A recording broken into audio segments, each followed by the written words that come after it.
Turner commercial, scene 1A, take 1, marker. Good evening, America. In the coming election, you have an extremely important decision to make. With your vote, you may choose to continue to overextend our military presence throughout the world, or choose to utilize American resources to fix problems here in America. If elected your president, I will withdraw all military presence from all foreign soil. I will then redirect 50% of our $420 billion annual military budget to fix health care, Social Security, education, and homeland defense. I think you'll agree that our extremely aggressive behavior has seriously eroded our ability to work in the world community as an equal member of the world community. America can no longer be the world's self-appointed policeman. If you elect me, I will take the savings from our defense budget. I will create new jobs. I will fund research for new energy development. And I will stop the dependency on foreign oil and lay the foundation for a better, stronger America. The world population is growing rapidly, but the U.S. population and GDP are shrinking in relation to the rest of the world. We simply can no longer sustain our current military presence. Something has to be done. Our greatest resource isn't our money. It is the lives of the men and women of the American Armed Forces.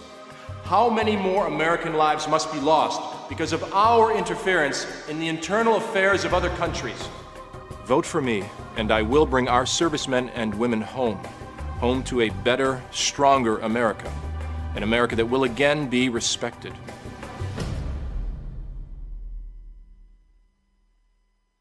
Could this actually happen? What if America withdrew its military presence from around the world? While the US is one of the most indebted countries, their military budget is larger by 2/3 than Russia, China, and all other potential US enemies combined. How much can America spend, and for how long? As the world is adding about 1 billion people every decade, most traditional US allies are turning their backs on the once indispensable superpower. So, if one day a presidential candidate advocated a complete withdrawal from all foreign countries, would the Americans vote him in? Recent polls show that most Americans would like to see their budget spent on deficit reduction, medical care, or simply not spent at all and returned to the taxpayers. Would this be the right thing to do? And what about the other countries? What would happen to them? What would the world be like once America is gone?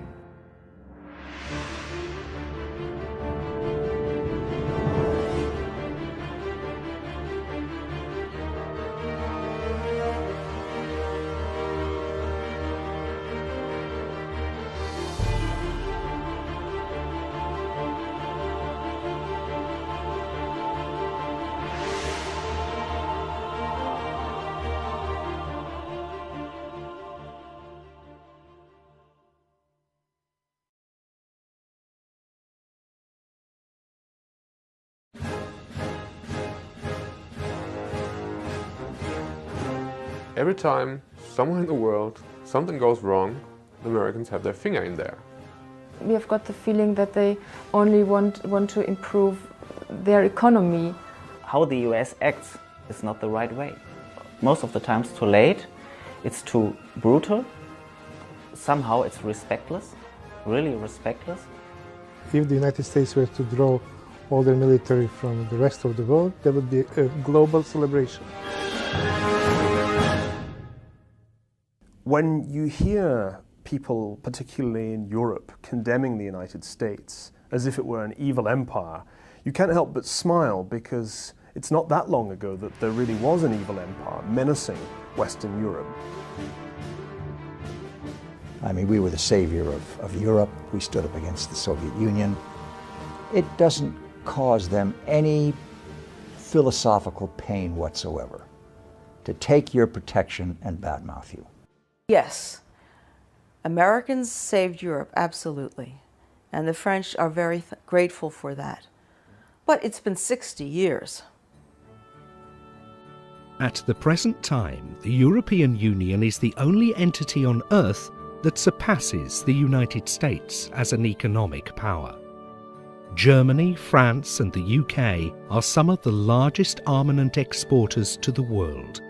Despite all the peace and prosperity, there are still almost 100,000 American troops in Europe, scattered in hundreds of bases hosted by the 27 American allies. So should one day the US pull out, is the United Europe ready to care for their continent?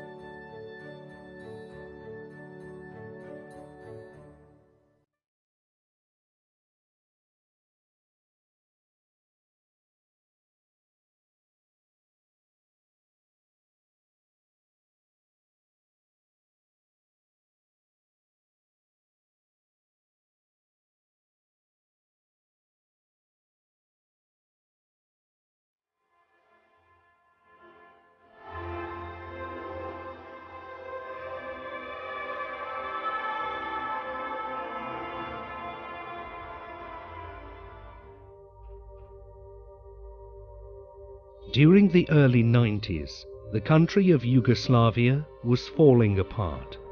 Over 2 million people were forced to relocate, and 250,000 lost their lives in the biggest genocide since World War II. Again, each side is charging the other with atrocities. The facts are unclear, but some terrible things were done in the final hours.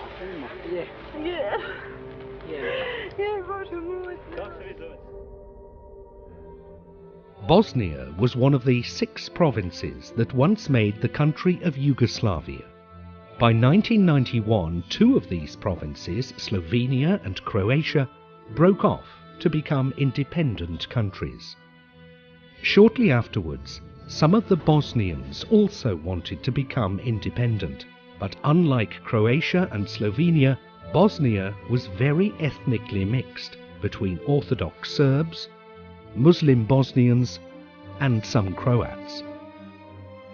While most Muslim Bosnians wanted independence, the Orthodox Serbs wanted to remain part of Yugoslavia, sparking a civil war that lasted for 4 years. As the Belgrade government was no longer trusted to be efficient and impartial, small gangs of ultra-nationalist Bosnians, Serbs and Croats simply decided to clean out their townships of other ethnicities.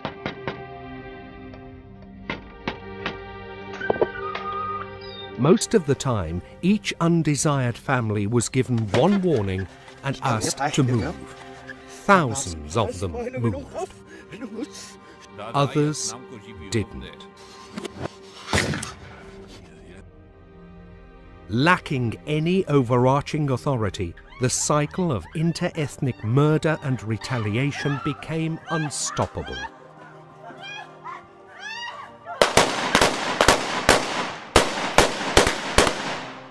Soon, the once tolerant majority that still considered themselves Yugoslavs became non-existent.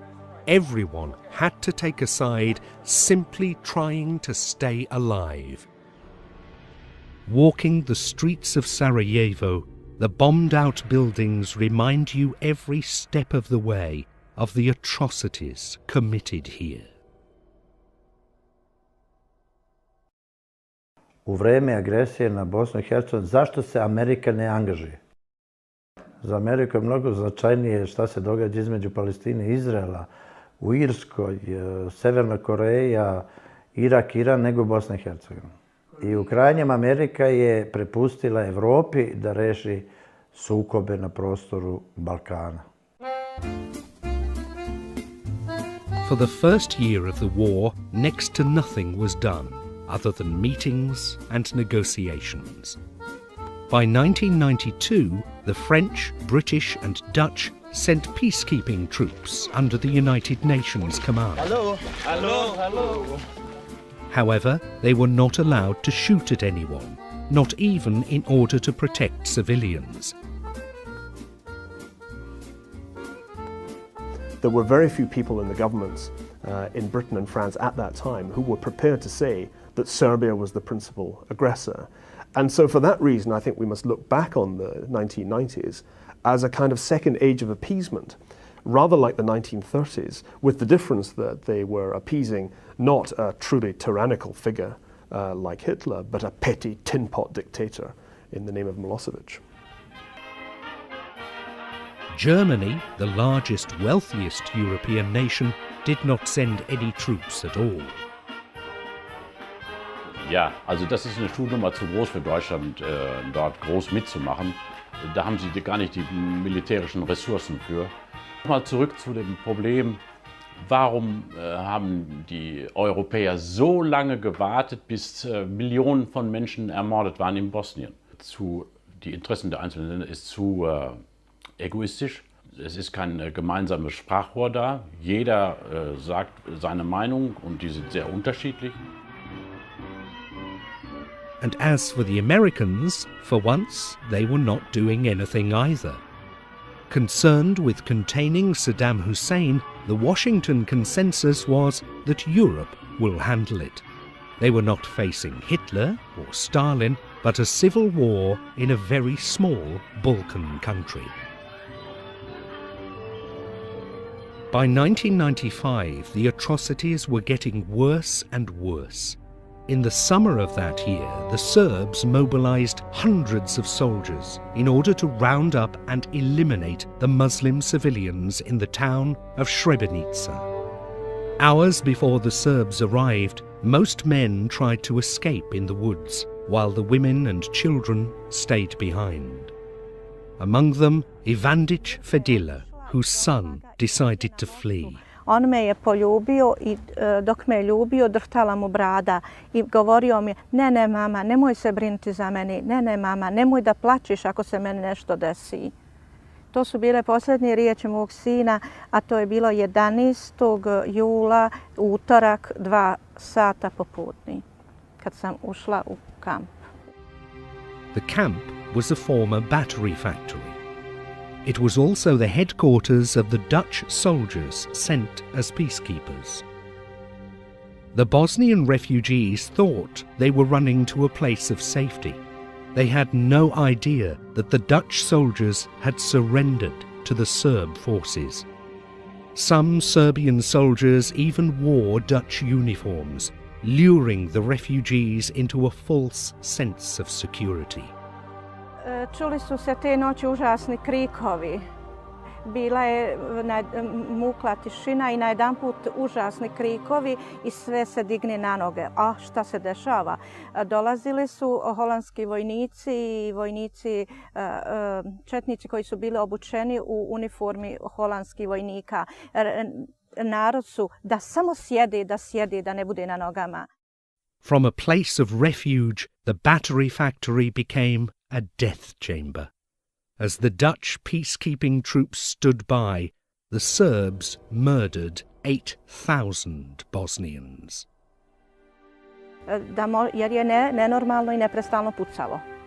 I ja više ne znam ni šta puca, ni odakle puca, samo strepim I čekam kad će da budem pogođena. I sama sam se brinula za sebe I za svoju kćerku koja je bila pored me. Among the dead were Fadila's husband and son, who were buried in a mass grave across the street. Their remains have yet to be identified. Clinton je dobar čovjek, ali ja sam na njeg ljuta. Za vrijeme njegovog mandata moje dijete nestalo. Ubijeno vjerovatno, muž ubijen. Još glavu mu nisam našla. Identifikovana nije ukopana.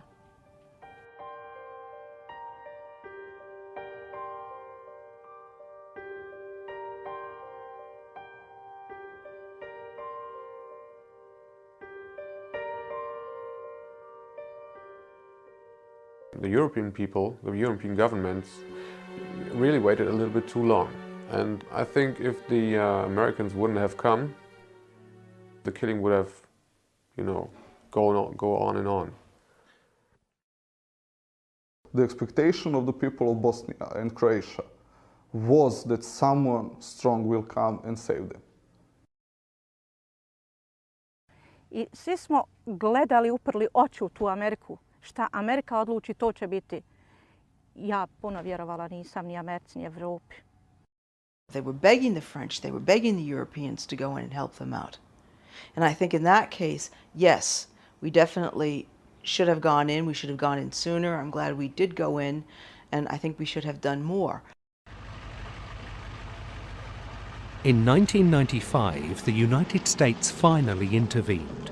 After a series of bombing raids and the deployment of thousands of American troops, all Bosnian parties agreed to a ceasefire. In Dayton, in the United States, 3 presidents signed up to a peace agreement. That peace agreement was devised to give you a chance to live a life free of fear, to be able to grow up in a country where its citizens have the choice to do as they wish. One of the lessons of 20th century history is that ethnically mixed societies can explode. The Balkans is a synonym for non-stability. And it has been that forever, and it will, I think, remain for quite a long time still. Europe, in fact, has a tendency to keep ethnic minorities as ethnic minorities. And it's no longer a problem that's just confined to the Balkans. In many ways, it's a general European problem that's getting more serious as more and more Muslims immigrate into the European Union and find themselves living in what are effectively ghettos. It seems to me that Bosnia may not just be a remnant of Europe's past, it may conceivably foreshadow a future for the whole of Europe, a future of ethnic and even religious conflict that I find frankly terrifying. So what if another ethnic conflict was to erupt again? Actually, it did. 4 years later, in 1999, Kosovo, another province of the former Yugoslavia, sought independence. Historically a Serbian province, Kosovo had an 89% Albanian language population, while the Serbs only made up the remaining 1/10. Hoping for a Serbian revival, President Slobodan Milosevic shut down all Albanian language newspapers and universities. Što se I danas kao nekad protiv Srbije udružuju njeni neprijatelji van zemlje sa onima u zemlji. Njima poručujemo da uopšte nismo plašljivi, da u svaku bitku ulazimo. What was happening in the region was mainly the responsibility of Serbia policy, and it was a fight for territories, you know, and you cannot, it's very hard to occupy territories with diplomatic means. You have to use force, and Milosevic used force. But there was a strong opposition to war here. And it was not only in the sense that we were protesting and so on, but it was visible in the low response to mobilization. He could not find soldiers for his armies.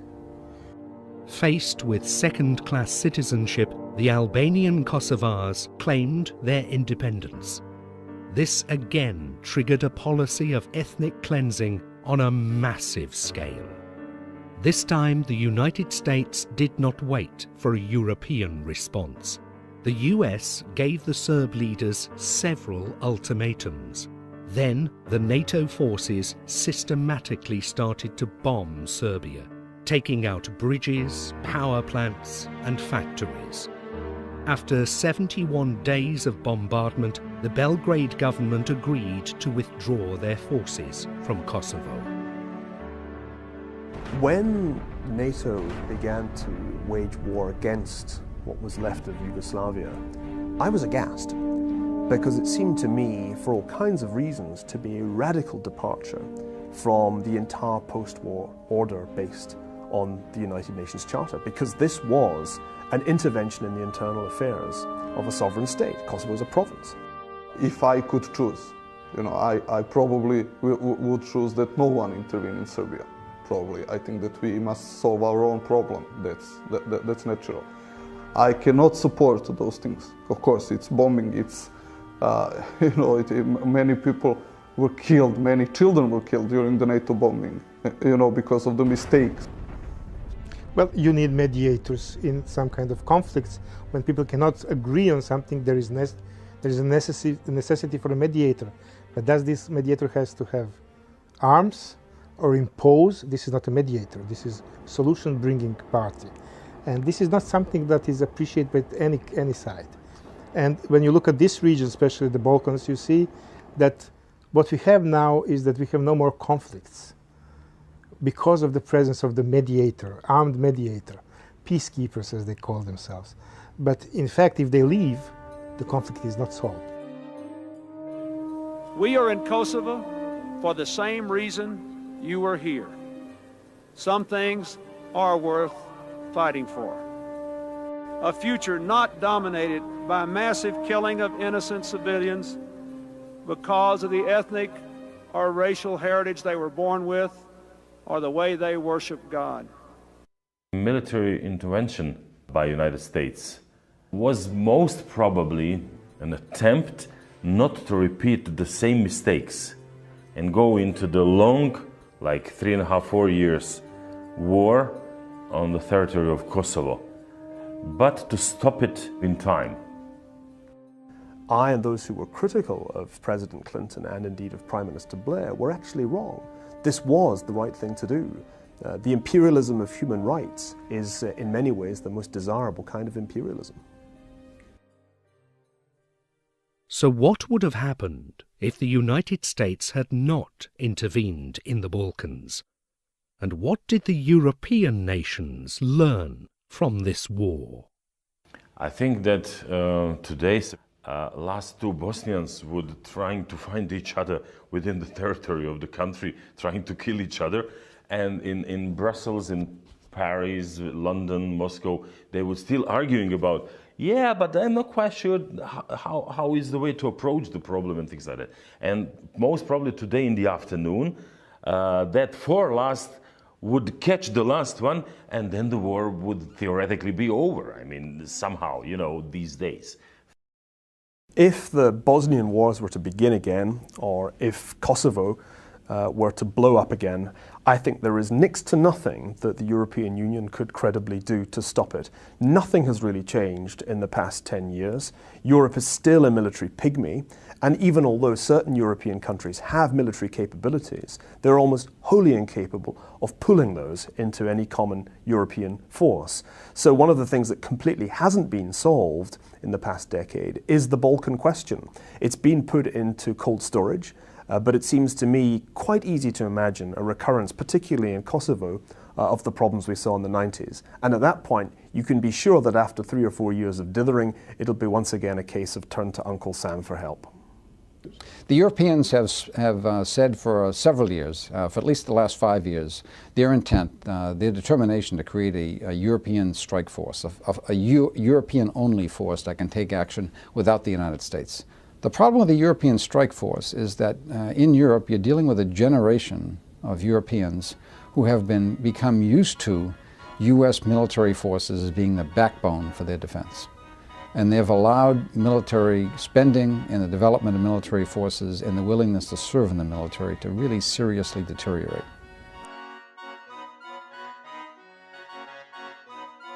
Europe is very afraid of a next war, a next big war, you know, because Europe has been involved in 2 big wars, and you know, it was all a mess in Europe. I think especially the Germans are afraid of what could happen if, you know, if we interfere, and they might fight back, and what happens then? So and that's why maybe we can't fight back, because if we would try to do anything where we have nothing to do with, you know, the public would, stop it, we can't, you know, so. I think there is an enormous resistance to the idea of a collective European defence capability, most particularly in Britain. And even the French and Germans, who've gone the furthest down this route, have so far done nothing other than produce a kind of token force. It isn't actually capable of any serious military activity. Part of the problem is that the European Union is not the United States of Europe. It's an economic union which pulls in quite a limited way the sovereignty of some very strong nation states with a very great deal of history behind them. My worry is that you could have the United States withdrawing into isolation and nobody stepping into the breach. And then the whole world could end up being like the Balkans in the 1990s. The issue of humanitarian intervention is really a late 20th century phenomenon. It comes after the end of the Cold War. Once the Soviet Union goes away, and the United States is this unipolar military power, they have not only the ability to intervene militarily, and some people will say they have the responsibility to intervene. The term never again. In other words, the world community should never again stand aside and let a country murder its population. Amerika itekako treba da se umiješa u tuđe poslove. Znači, ako je ova jači naoružan, treba ovoga što nema ubiti i gnjaviti i terorizam vršiti, terorisati taj narod koji nije naoružan. Americans always sort of give part of a possible solution of a problem to Europeans. But they are not quite able to get together. They cannot find a common statement, they cannot find a common policy, and that's why United States is sort of invited to come and to say, okay, I mean, we saw you cannot solve the problem. That's why we have to do it. It's always pleasant to hear, negotiate your way out. Do it peacefully. In cases, it doesn't work. It simply doesn't work, and you're going to have to look at alternate means. We see when a country becomes threatening, totalitarian, brutal, that we've got to think about doing something about it. That our passiveness in the face of Pol Pot of Cambodia led to perhaps 2 million deaths out of 8 million people. Our passiveness in Rwanda probably led to the death of 800,000 people. Had we intervened in some way, you might have reduced those numbers. We didn't. We didn't.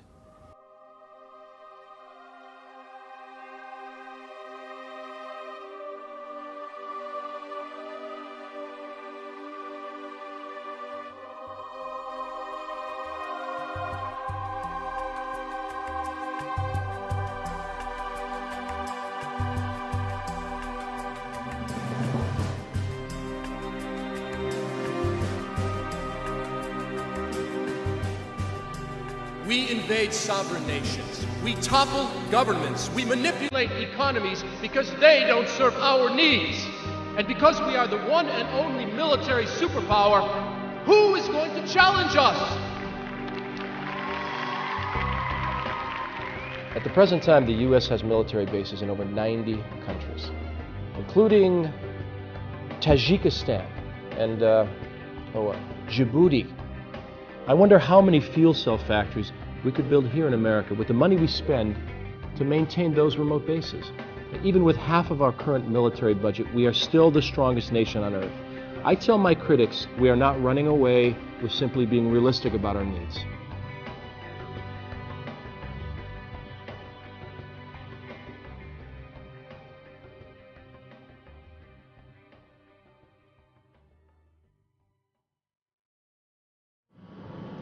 Major combat operations in Iraq have ended. In the Battle of Iraq, the United States and our allies have prevailed.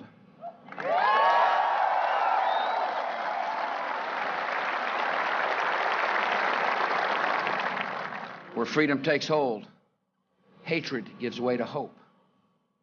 When freedom takes hold, men and women turn to the peaceful pursuit of a better life. American values and American interests lead in the same direction. We stand for human liberty.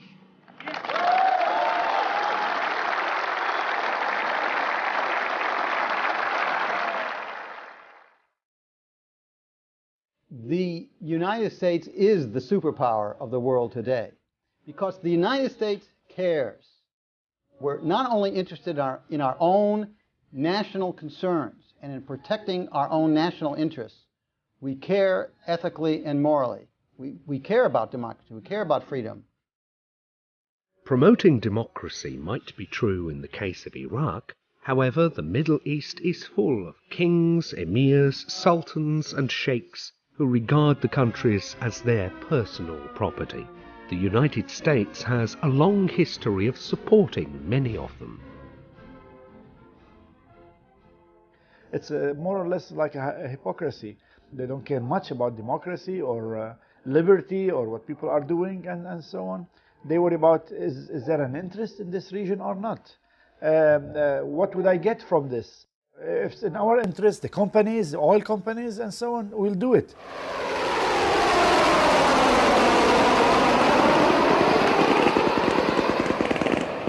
If America were in the Middle East for oil, there would be nothing new about that. Throughout history, all empires conquered territories in order to control their resources. Some would argue that the same thing happens today. Petrol is the most strategic resource, and the US is by far the largest consumer. We'll have a look at one of the most oil-rich countries in the world, a small country that, like many others, was conquered for its wealth. In Kuwait here, we never thought we had an enemy because we're always a peace-loving people. The reason Saddam Hussein invaded Kuwait was oil. If Kuwait was an agricultural country, he wouldn't come near us. To him, it was simple greed. And we thought as Kuwaitis that once Saddam did the invasion, that all the other countries will start to come to our rescue. And this was the sad awakening. They didn't. As a matter of fact, some of them took sides with Saddam. The alternative was to go to a superpower. The United States was the alternative. In 1991, the United States, together with a coalition of nations, drove Iraq out of Kuwait. Today, Kuwait has almost no military of its own, and thousands of American troops on its soil. Does that mean that their oil is plundered?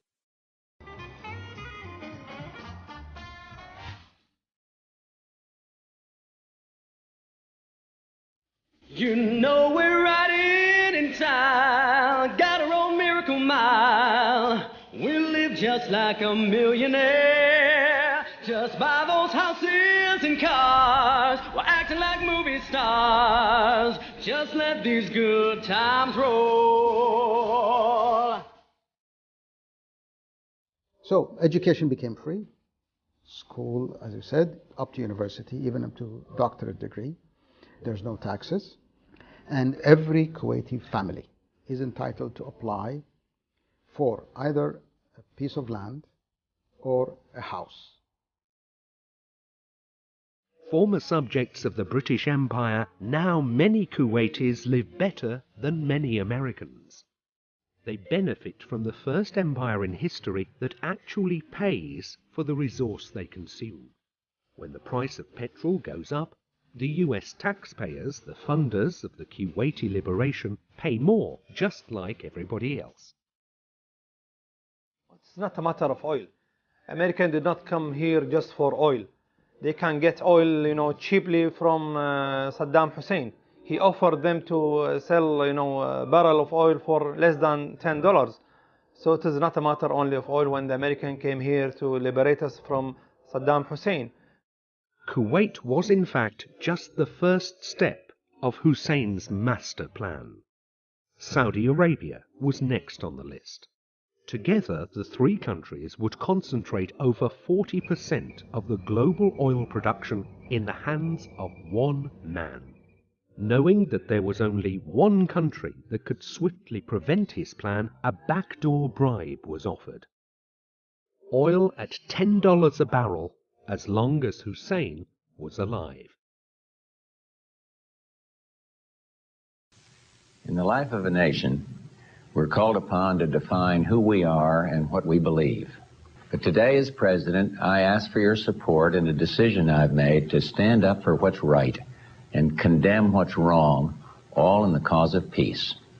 At my direction, elements of the 82nd Airborne Division, as well as key units of the United States Air Force, are arriving today to take up defensive positions in Saudi Arabia. The acquisition of territory by force is unacceptable. No one, friend or foe, should doubt our desire for peace, and no one should underestimate our determination to confront aggression. However, Kuwaitis represent only 1 million people out of the 500 million in the Arab world. Next, we'll have a look at the largest Arab nation, and one that has not been blessed with petrol revenues. This is Egypt. Behind the glorious past and the world-famed attractions lies a troubled country. The population has doubled in the last 30 years, but only 5% of the land is usable. The majority of rural females are illiterate, while a small, privileged class controls most of the economy. There is some oil in Egypt, but it barely covers the country's own demand. Unlike Kuwait, there is no free housing, medical care, or education from the government. Sadly, this is the state of most Arab countries. While they share the same language, customs, and religion, the differences in development are tremendous. Could this be the cause of all the turmoil in the region? Well, I have argued that the problem in the Middle East isn't a clash of civilizations, it's a civilization of clashes, in the sense that there is a culture there of political violence that is deeply inimical to the emergence of civil society and democracy of the sort that we know in the West. So you have the Islamists of various kinds on the one level. On the other side, you have the dictatorships, the authoritarian dictatorships. And there hasn't been enough of an opportunity for the development of a moderate middle. Especially after the invasion of Saddam and so on. People worry about what our neighbor is going to do in the future. Before, maybe you could live within the boundaries of your wall, you build it high enough, you lock the door, you're safe. But when people start to learn how to jump inside your house or blow the wall to come inside, then it becomes a different deal. You cannot live in seclusion anymore. Everybody is under a threat of some sort of the other from his neighbor. We know we are a defenseless nation, we're a peaceful nation, we're a small nation in a bad neighborhood, in gigantic bad neighborhood. Iran, unfortunately, at this time, is a danger. You know, why does Iran want to have nuclear power? Why does Iran want to go against the rest of the world when it comes to its nuclear program? Could the world be wrong and Iran is right? In order to be fair, in order to please the people of this region, you have to tell the Israelis probably to leave at least part of the region that they occupied. Look at the wall, for instance, that the Israelis are building now and kicking some people out of their land. What are the Americans doing? The only occupation in the world now, anywhere in the world, the only occupied land is the Palestinian land, and that's not fair. And America has to do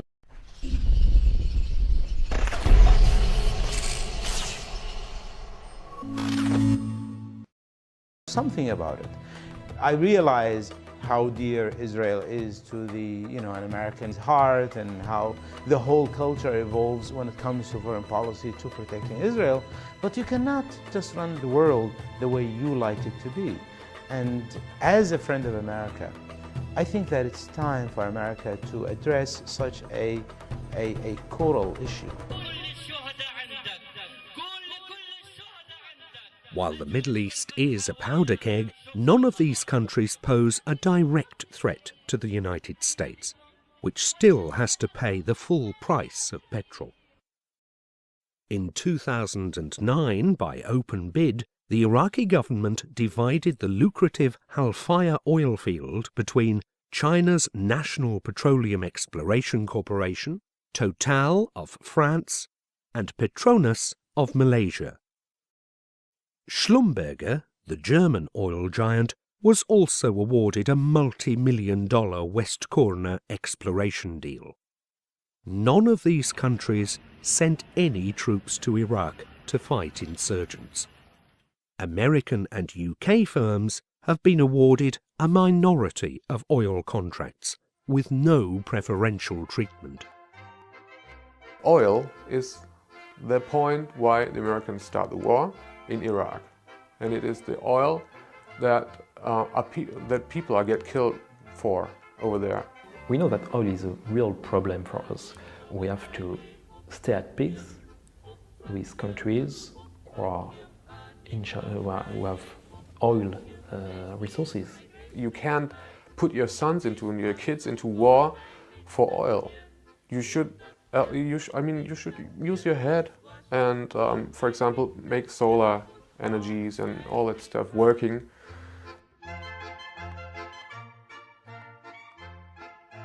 In fact, most Middle Eastern oil does not come to the United States. It goes to China, Japan, and the European countries that have almost no production of their own. Europeans have a long history of hypocrisy when it comes to the Middle East.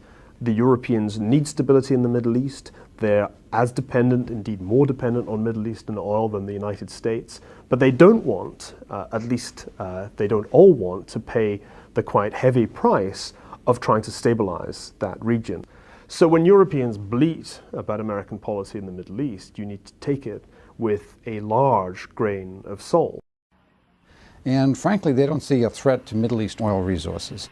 The Europeans, I think, would like to do work in the Middle East as a business proposition. They're not considering the democratizing of regimes throughout the Middle East, as the United States is doing. They'd much rather try to hold a lid on and just see the Middle East as a source of oil, I think. Even more dependent on Arab oil are the Asian countries. Japan and China are the two largest importers. However, none of them has any involvement in the region. Soon after the Second World War, Japanese emperor went to Japanese Diet, which is Japanese parliament, and gave a speech that from now on, Japan must be a pacifist country, heiwa kokka, or peace-oriented country. And Japanese public learned that they shouldn't opt for war, but peace.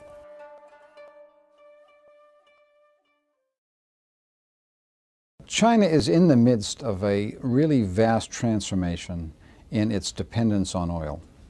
20 or so years ago, China was an oil exporter.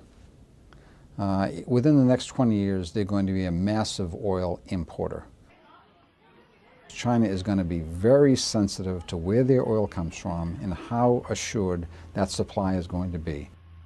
It looks like they cannot do but rely overwhelmingly on the Middle East. To get Middle East oil, they need to be assured that the sea lines of communication with the Middle East are open. Right now, the sea lines of communication are open because of U.S. naval power. We don't think that it's fair for us to just, keep the oil flow going and the rest of the world is just sitting idle and buying oil and not doing anything about keeping the stability and the peace in this region. Therefore, we think that it is a must for America and the rest of the world to really interfere in this region to keep the stability and peace so as the oil could keep on flowing. So if the United States is not the main beneficiary of the Middle Eastern oil, how long will they continue alone to pay the price of involvement? Let me say that what the United States is doing like an antibiotic. You cannot live on antibiotic for life or for good. You have to let these societies settle down, solve their differences and so on. You cannot keep this external factor for good. For instance, if a society, like the Iraqi society now, we're saying that the moment the Americans would withdraw, maybe things would look worse. Maybe things would be worse for some time. But then the leaders of the Iraqi society or community would sit down and say enough is enough, like what happened in Lebanon, for instance. You cannot go on with civil war for good. You cannot stay there and say we are there to protect the world, because you are there, you are spending money, your own soldiers or children are dying every day, and people are not very happy with you. It doesn't make sense.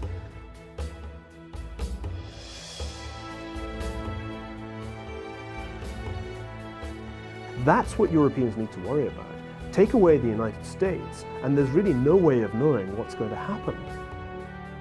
If there were no American commitment to the Middle East, if there had never been an American commitment to the Middle East, there would be no state of Israel. I think that's the first and most obvious point.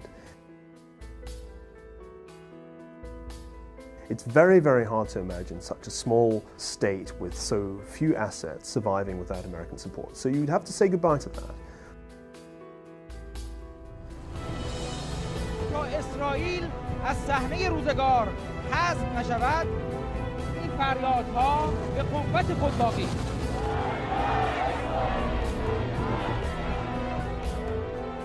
Sooner or later, Israel's enemies, including the current regime in Iran, would be able to wage a war against it that the Israelis would only be able to win at a colossally high price.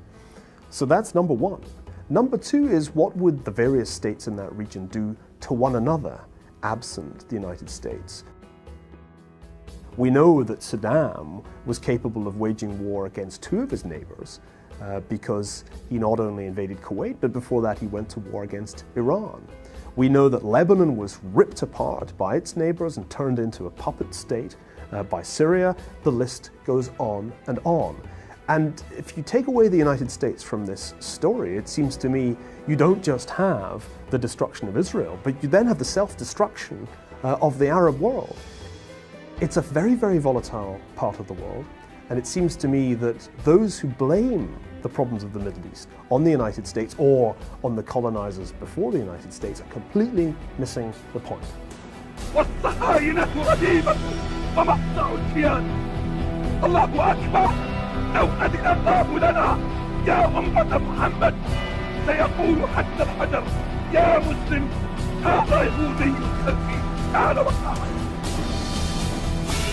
ونحن نقطعها والله لا نقطعها أيها اليهود الله أكبر الله أكبر الله أكبر الجهاد في سبيل الله الجهاد في سبيل الله.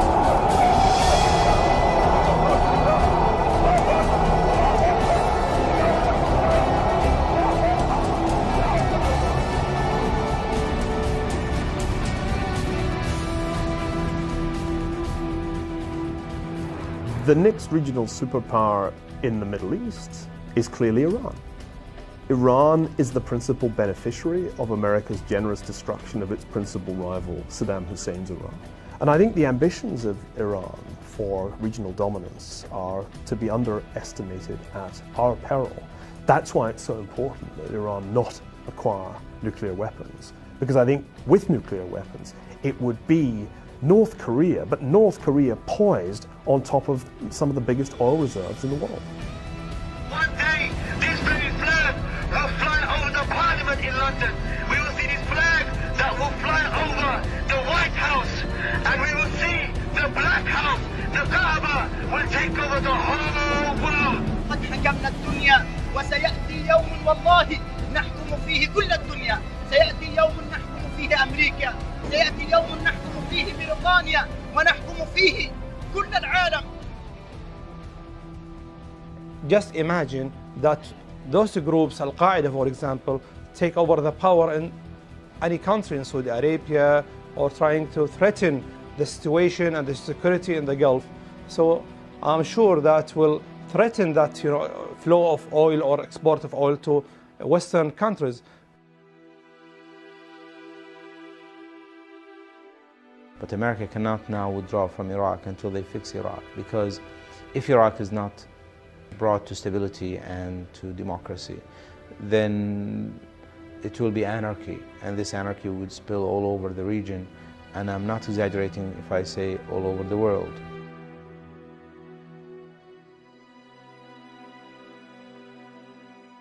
An interruption in Middle East oil production and flow would have immediate severe economic dislocation throughout the world. Economy in every level will be affected. Our allies in Europe would be the first to suffer, but certainly the Asians would suffer, particularly Japan right now, and the future China as well. And we don't understand that this is a globalized economy. So you can't sit there and say, oh, you guys have got problems. We can avoid it. We can't, because oil is an international market. And it doesn't really matter where your oil is from, but if the biggest oil center isn't producing, everybody suffers.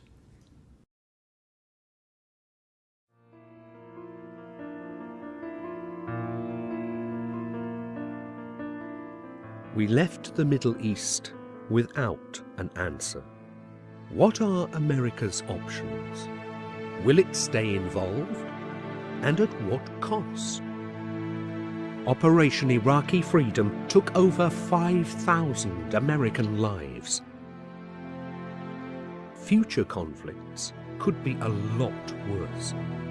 And what would be the alternative? Another world war? Another depression? It happened in the past.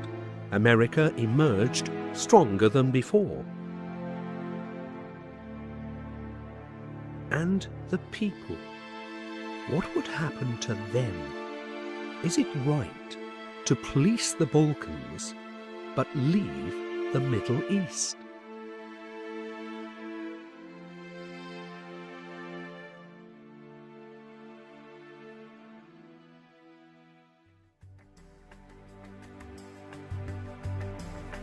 Well, I think the problem is pretty simple. For over 200 years, the people of the world, they looked up to us, the United States of America. That meant something. We were this great hope of democracy, of freedom. And today, things are a bit different. In fact, they're the opposite. We've had a bit of an image change. People, they dislike us, they even hate us. Why? Because we impose our will on other countries using our military might. Why are we spending your hard-earned tax dollars to support countries like Germany, Japan, South Korea, whose economies are some of the strongest in the world? Why are you paying for their defense? They can afford militaries of their own. For over 60 years, we have opened our markets to them and provided them with free defense. Enough is enough. You know, many people in those countries live better than many Americans. If you elect me as your next president, I will take the savings from our $420 billion annual defense budget, and I will create new jobs. And together, we will build the foundation for a better, stronger America.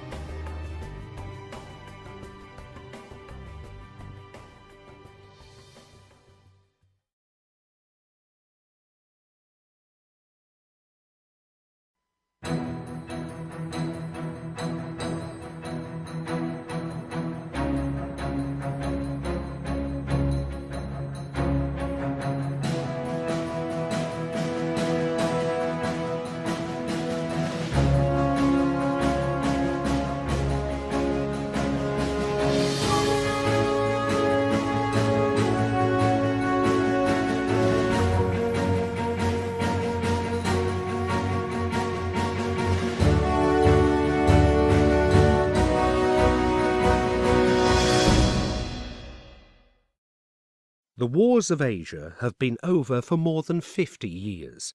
Today, old enemies have become best trading partners. While the 20th century has been known as the American century, the next one will probably belong to Asia. Despite all the peace and prosperity, there are a lot of American troops and commitments in this region. We set out to find out why. 그러나 난 믿습니다. 우리들이 2배, 3배 더 힘을 내어 일한다면 모두가 부러워하는 공산주의 미상천이 우리 마을에도 일도서리라고 말입니다.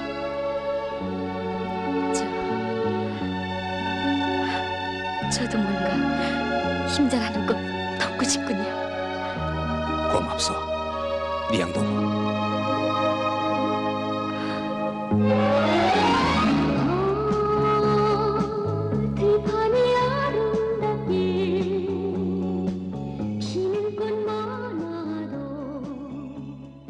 나가서 일을 1995년 말부터 일을 시작했었어요. 그런데 한 달을 일하게 되면 내가 내 인건비로서 받을 수 있는 돈이 당시 북한 돈 70원이었어요. 그런데 그 70원으로서 살 수 있는 물건은 쌀 반 킬로 값밖에 안 돼요. 제가 떠날 당시에 우리 집에는 모든 재산과 식량이 식량과 바꿔 먹을 수 있는 것들이 전부 다 팔려나갔고 더 이상 식량과 바꿔 먹을 수 있는 재산이 없었어요. 그래서 먹고 살기 위해서 탈북하게 됐어요.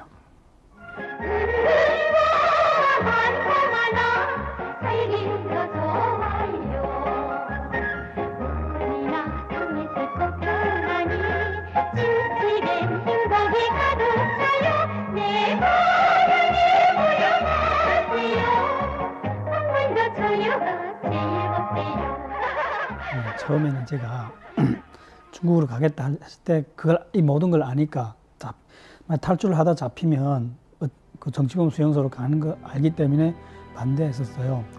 잡히게 되면 정치범 수용소라는 감옥으로 가게 돼요. 그런데 이 정치범 수용소라는 감옥은 다른 일반 감옥하고 달라서 석방이라는 개념이 없어요. 우리 아저씨가 외국에서 편지했었는데 군화라는 별나게 본 적 안 돼. 어떻게? 내가 살아있는 동안 온갖 향락을 다 누려야지. 야, 왜 점점 그리 돼 갈까? 참 한심하지. 희생된 혁명선열들이 지금 살아있었으면 뭐라고 했을까? 그래서 넘어올 때 만약 잡히게 되면 자살할 걸 각오하고 넘어왔죠. 저뿐만 아니라 많은 사람들이 다 그래요.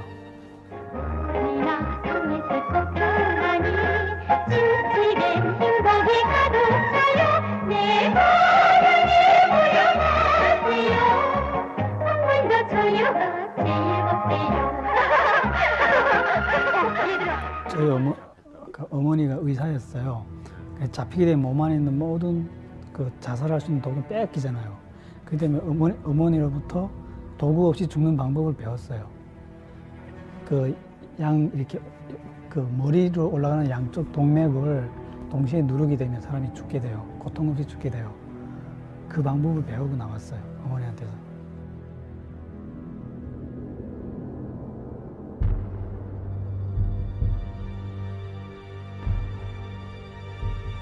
지금 북한에 저희 어머니와 누나들이 있어요. 그래서 만약 저희 얼굴을 북한 쪽에서 이 방송을 봐서 나라는 사람이 남한에 와 있다는 걸 알면 집안에 추방이 돼요. 정치범 수용소로 끌려갈 수도 있고, 극심한 경우에는 정치범 수용소로 끌려갈 수 있고, 경한 경우에는 감옥으로 가야 돼요.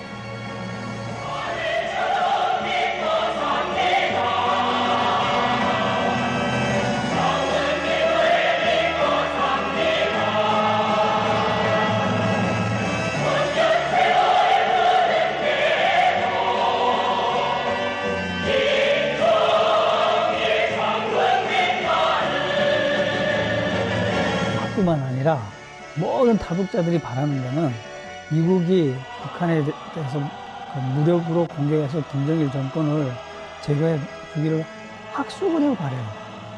백성들은 저항을 안 해요. 왜냐하면 이젠 북한 백성들은 다 알거든요. 김정일 정권이 나쁜 정권이라는 걸 알기 때문에 김정일 정권이 허물어지길 바라기 때문에 저항을 안 해요.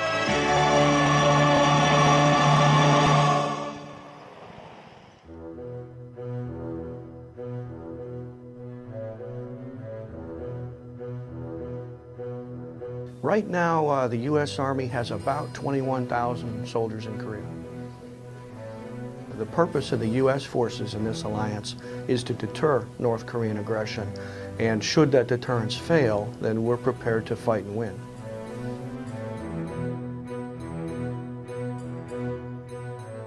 North Korea is as big a threat as a madman with a nuclear bomb can ever be. That's to say, an almost unimaginably big threat. The regime in North Korea is the craziest in the world, it's the least predictable in the world, it's probably the most unstable in the world, and nobody knows what's going to happen next. It could collapse tomorrow, it could go to war tomorrow, it could wipe Seoul off the face of the earth tomorrow. In that sense, there's no bigger threat to global security than North Korea. They've made numerous incursions across the demilitarized zone. They've made attempts to assassinate and been successful in killing many South Koreans at various locations around the world. He blew up half their cabinet in Rangoon in 1983. He sabotaged K-858 in 1987 with 115 South Koreans on it. He sent down assassination teams to take out the president. These are violent people. While the menacing North sounds impressive, South Korea is twice as big in terms of population, and their economy is 20 times larger. More than that, they benefit from the latest American weapons, and they seem very motivated to preserve their way of life. So why can't they defend themselves? 그러니까 북한의 군대가 군대 숫자만 봐도 150만 군대를 유지하고 있고 한국 군대가 67만 명이에요. 그러니까 군대 인원수가 벌써 배로 넘고. ですから朝鮮半島の軍事バランスを考えるときは、ソウルという1200万人が住んでいる町は北朝鮮の前線からわずか40キロ50キロぐらいで常に北朝鮮の下方の射程の範囲内になって人質になっている。 게릴라 부대만 30만인데 국군의 절반이 게릴라 부대, 북한의 특수부대. 이런 사람들이 일시에 공격을 하게 되면 한국이 아무리 막강한 군사력을 가지고 있다고 해도 그게 쉽지가 않겠죠. 그러니까 서울을 그냥 밀어버리는 거는 북한이 충분히 수능상이 있다고 생각하거든요. それと常に攻撃を準備して訓練をして特殊目的部隊を持っている方が最初の1日で相手の半分以上を壊滅することができるという。 그러니까 미국의 화력이 빠진 상태에서 쉽지가 않을 거예요. 그러니까 굉장히 위험하죠, 사실 지금 상태에서. The American presence is a deterrent to North Korean adventurous action. It's worked since '53, which is roughly 52 years, so I would say that's a test that it works. If the United States were to pull out from the Northeast arena and leave the region entirely in the hands of China, Japan, and Korea, I foresee a great chaos. Looking at all the regimes the United States has removed, one wonders why Washington has left such a government in power for so long. In 1968, it captured the US Navy boat Pueblo and imprisoned its crew for a year. It has allegedly built a nuclear weapon and starved millions of its own citizens in the process.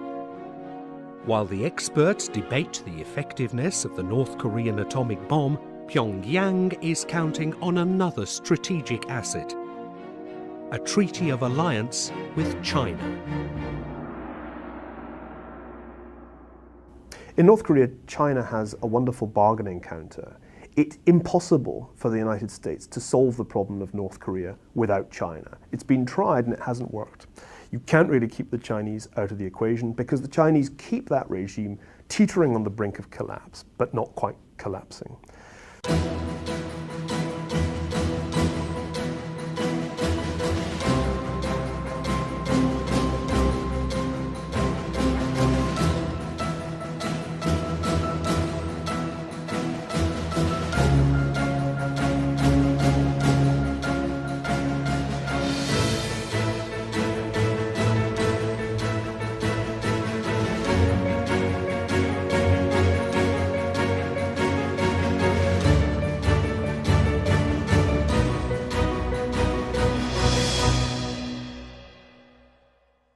The most interesting question in the world today is what will China do with its increasing economic power?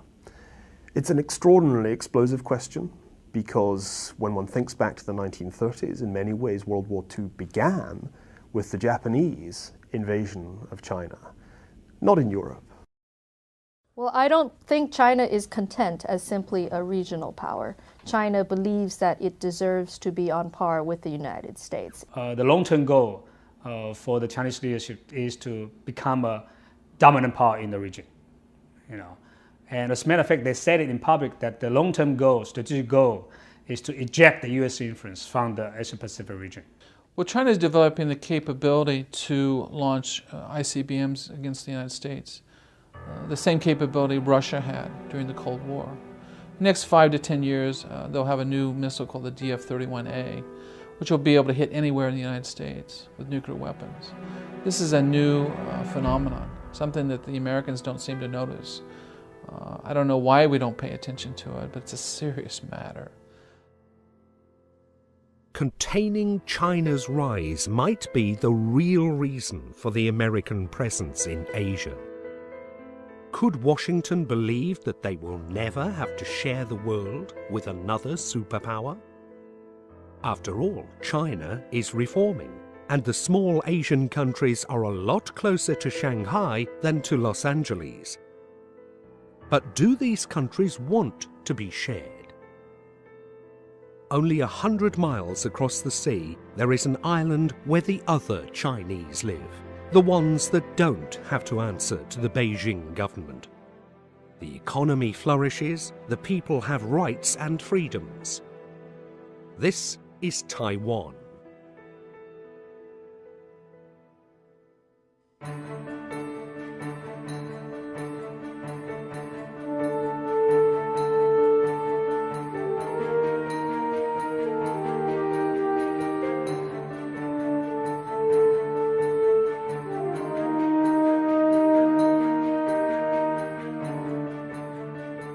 Sometime in the 30s, there was a split in China's leadership.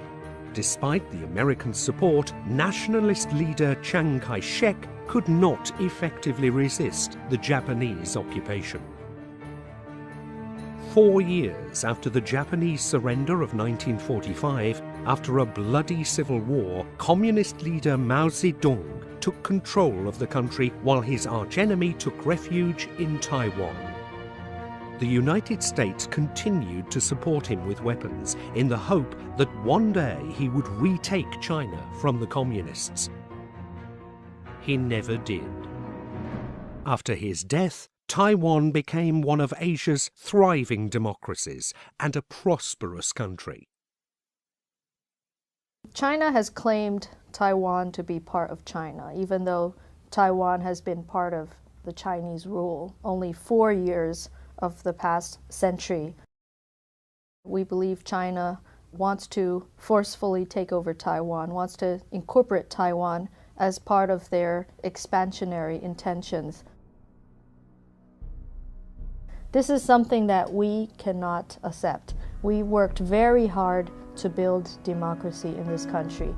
Many of our party leaders sacrificed tremendously, spending time in prison, family members being murdered, people being exiled to fight for the basic freedoms that we have here in Taiwan, and we will not easily give that up.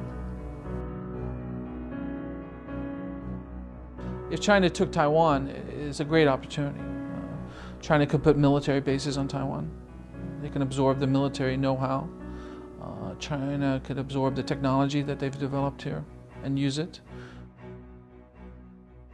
The most likely scenario that is being discussed at this time is something called a decapitation strike, in which Chinese special forces, along with pro-China elements in the military here and political elements, take the capital Taipei first, and then bring in a pro-China leader, swear him in, and declare Taiwan part of China. We visited a Taiwanese naval base. The superior staff assured us how ready they are to fight for their country. We have also seen 3 out of the 4 Taiwanese diesel submarines, one of them American-made, a World War II edition. While there is no doubt that this nation is determined to fight, is determination enough? Even with U.S. arms, our calculation is that we cannot defend ourselves more than 2 weeks. The Chinese are quite capable of taking Taiwan. They're really gearing up right now for the United States military. That's what they're gearing up for. That's why they're buying all these ships and building all these planes. They're not doing it because of the Taiwan military. They can take Taiwan. We don't have any military troops in Taiwan, by the way. We don't have any military treaty. We have the Taiwan Relations Act, which in effect says that we would help Taiwan defend itself in case of attack. And we take it seriously. If America said tomorrow, we're not going to support Taiwan anymore, China would just take it. The thing that stops China from taking Taiwan is the United States Navy, and that's it. If the United States comes in, what happens then? Then you're looking at a potential nuclear war. That's why I think Taiwan is really the nearest thing we have to the causes of a world war today. We hope this won't happen, but it's hard to say. I mean, after all, China is a nuclear power, and Taiwan isn't. We're against the development of weapons of mass destruction. What the United States does about Taiwan is in many ways the big strategic decision. In many ways, the safest thing would be to sell Taiwan down the river, to make sure that there never is a moment when the United States has to go to full-scale war against China over Taiwan, an island that many Americans would struggle to find on a map. We hope a confrontation will never take place. Taiwanese are not expecting the Americans to engage in a war for Taiwan. We're not expecting that. But we're expecting the Americans to be strong and present in this region so that a war won't have to happen. For the moment, the US military is still strong and present. 1,000 miles across the sea is the home of the US 7th Fleet, the mightiest fleet in Asia. A friendless nation in the aftermath of World War II, Japan renounced militarism, but it could not remain defenseless. By 1960, from an occupied country, Japan became a US ally. While small Taiwan could never rival China in military spending, Japan is the third largest economy in the world and one of the most technologically advanced countries. Why is America paying for their defense? When you look at the opinion poll, you would be amazed how much Japanese public trust US presence here. It has been consistently above 70% support. Why do you think we have such a high support? While the Japanese spend less than 1% of their GDP on their defense, the US taxpayers fund the upkeep of 3 Army, 3 Air Force, 4 Navy and 13 Marine bases on Japanese soil. When asked to help in Iraq, Japan sent only 600 soldiers, and even those were not allowed to engage in combat. Japan has got a very good Navy and a very good Air Force using our aircraft. I believe it's the F-15. And they're good pilots and they're good seamen. They call themselves the Self-Defense Forces, but they have a huge Navy. And they have Aegis-class destroyers. They have some of the most advanced fighters in the world, fighter jets. Japan can take care of itself in many ways. Indeed, Japan has a lot of modern weapons, with the exception of one. Affected by the tragedy of World War II, Japan vowed never to possess nuclear weapons and even sought the abolition of such means of destruction from the world. So what would happen should the United States leave this alliance and bring home the 50,000 troops it currently devotes to the defense of Japan? If US abruptly withdraws the military presence from the Japanese islands, then we'll spend the next 10 years rearming in a very serious way, certainly including acquiring nuclear capability. But if the Koreans have nuclear weapons, Chinese already have nuclear weapons, the Russians who are in the region have nuclear weapons, the Japanese are not remaining non-nuclear. If Japanese go nuclear, do you think the Chinese can put up with that? Japanese attitude to China has turned sour, and it works vice versa. Chinese public has turned sour to Japan. Japan is different from Germany. Japan did not really show any remorse of its past. aggression against the Asian countries. Japan has expressed its remorse to China many times over. Our emperor and empress visited China and expressed their remorse. I don't like the Japanese to be rearmed before they really apologize to us, to show their sincere remorse. China replaced communism with patriotism, and Japan is a very easy target. ある程度介入あるいは口出しをしてもいいかな大丈夫かなと思うようなところが中国にはまだあります。これは古い彼らの思想が外交面に反映しているからなんですね。外交的な手法についてもう少し日本人はついてきなさいというスタイルはやっぱり日本ではあまり受け入れられないと思います。And the Chinese are in payback mode. They profoundly feel that they were on the wrong end of the 20th century and they are going to be on the right end of the 21st century. I think their long-term objective is unquestionably hegemony in East Asia, and that must imply a subordination of Japan. It can't mean anything else. If the United States isn't there, Japan has to choose. Either it simply accepts subordination or it has to become a military equal of China.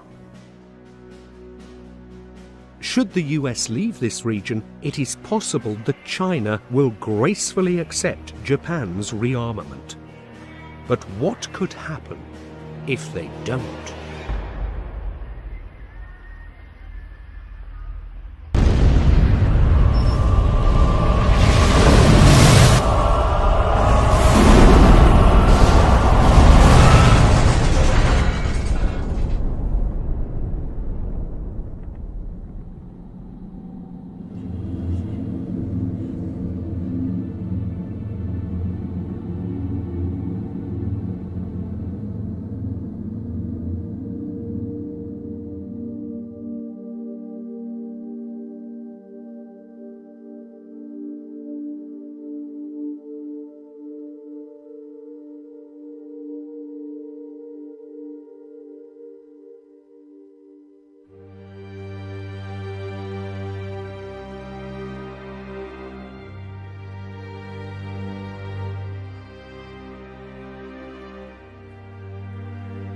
My fellow Americans, it has been 4 years since I asked for your vote, and here I am to ask for it again.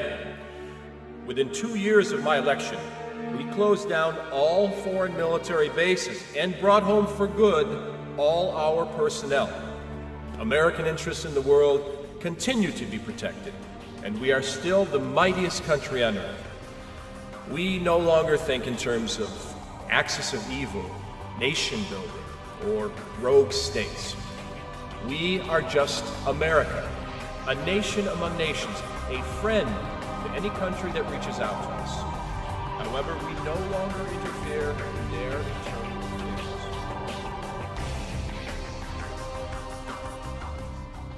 You have to bear in mind that the world is not naturally a peaceful, organized place. It has to be made peaceful by some kind of overarching authority. And my great fear is that if the United States opts out, maybe nobody will opt in. Americans take their freedom for granted. You take democracy for granted. You've had over 200 years of it. For us, it's really precious. And it's important that we are supported in the process of defending that. It's always pleasant to hear, negotiate your way out. Do it peacefully. Okay, tell that to Adolf Hitler. Tell that to Joe Stalin. Tell that to Kim Il-sung. In cases, it doesn't work. It simply doesn't work. The whole planet, the civilization, I mean 6.57 billion people are not quite, or not everybody are quite ready to make decisions on their own. I mean, I'm sorry, but that's the way how it is. Americans can choose to play the role of global superpower. They can make the financial sacrifices, the military sacrifices, and actually the fundamental sacrifice of their attention to the rest of the world. They have that choice, or they can opt out. They can walk away. They did that before. When the American empire last imploded after the First World War, the results were not pretty. And my hope is that that won't be tried again, and that Americans will accept that, unpopular though it may make them, wielding power is on balance preferable to running away from it.